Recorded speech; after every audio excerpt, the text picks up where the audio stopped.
আসসালামু আলাইকুম, welcome to পিউস craft. চা পছন্দ করে না এমন মানুষ খুব কমই আছে। সো চা লাভারদের জন্য আজকে আমি নিয়ে এসেছি ক্যারামেল দুধ চা। আর যারা চা পছন্দ করে না তারাও একবার এটি ট্রাই করে দেখতে পারেন, খুবই ভালো লাগবে। এটি দেখতে যেমন সুন্দর হয়েছে, খেতেও কিন্তু ভীষণ মজা। তো আজকে আমি 4 কাপ চা বানাবো। 4 কাপ চার জন্য আমি এখানে হোয়াইট সুগার নিয়েছি, আপনারা চাইলে ব্রাউন সুগারও নিতে পারেন। ক্যারামেল তৈরির জন্য এখানে আমি হোয়াইট সুগার 2 টেবিল স্পুন দিয়ে দিচ্ছি এবং 1 টেবিল স্পুন পানি দিয়ে দিচ্ছি। যখন সুগারটি গলে যাবে তখন আমি আবার 1 টেবিল স্পুন পানি অ্যাড করে নিব। তো এই অবস্থায় টেম্পারেচার থাকবে 1600 ডিগ্রি। চা তৈরির জন্য ফুল ক্রিম গুঁড়া দুধ ব্যবহার করছি।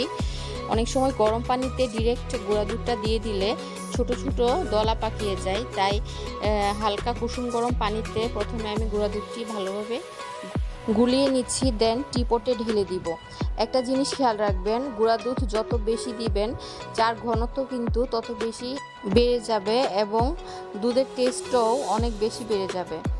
তাই যারা চা ঘন খেতে পছন্দ করেন তারা দুধের পরিমাণটা বাড়িয়ে দিবেন। আর অনেকেই আছে চা পাতলা পছন্দ করেন, তারা এই ক্ষেত্রে 2 চা চামচ অথবা 3 চা চামচ দুধও দিতে পারেন।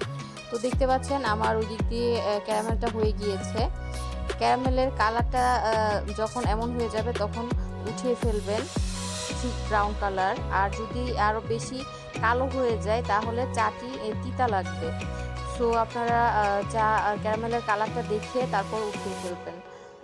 তো ক্যারামেল ঢেলে দিয়েছি, এখন আমার গুলানো 1 কাপ পরিমাণ দুধ দিয়ে দিচ্ছি এবং পরবর্তীতে ওই বাটির মধ্যেই 2 কাপ পরিমাণ পানি ঢেলে দিয়ে দিচ্ছি এবং ফ্লেভারের জন্য আমি এখানে এলাচ দিয়ে দিচ্ছি।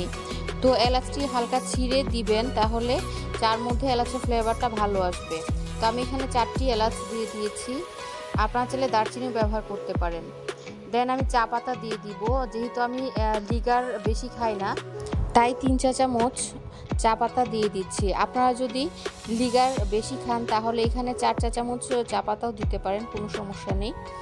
তো চা পাতাটা দেওয়ার পর 5 মিনিটের মতো আমি এখানে জাল করে নিয়েছি।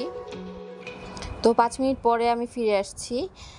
দেখতে পাচ্ছেন চার কালারটা কেমন এসেছে। আপনারা চাইলে আরও বেশি জাল করে নিতে পারেন, তাহলে কালারটা আর একটু বেশি আসবে।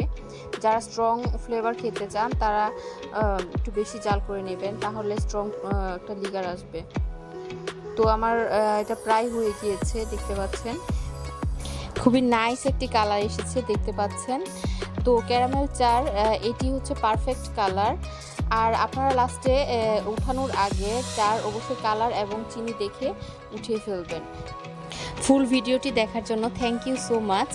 আর আমার ভিডিওটি যদি ভালো লাগে আপনাদের কাছে তাহলে সাবস্ক্রাইব করে বেল আইকনটি বাজিয়ে দিবেন। আর যদি পেজ থেকে দেখেন তাহলে অবশ্যই ফলো দিয়ে লাইক দিয়ে দিবেন। আর নেক্সট ভিডিও দেখার জন্য অপেক্ষা করবেন। নেক্সটে আমি আরও 4 ভিডিও নিয়ে আসবো আপনাদের জন্য। আপনারা কে কোন ফ্লেভারের চা খেতে পছন্দ করেন কমেন্ট বক্সে জানিয়ে দিবেন। বর্তমানে প্রচণ্ড গরম বাহিরে, সো আপনারা নিজের দিকে খেয়াল রাখবেন, বেশি বেশি পানি খাবেন এবং লিকুইড খাবার খাবেন, যেমন হচ্ছে ফলের জুস খাবেন। তো নিজের দিকে খেয়াল রাখবেন এবং আমার জন্য অনেক অনেক দোয়া করবেন যেন আপনাদের মাঝে নেক্সট টাইম ভালো ভালো ভিডিও নিয়ে আসতে পারি। তো আল্লাহ হাফেজ।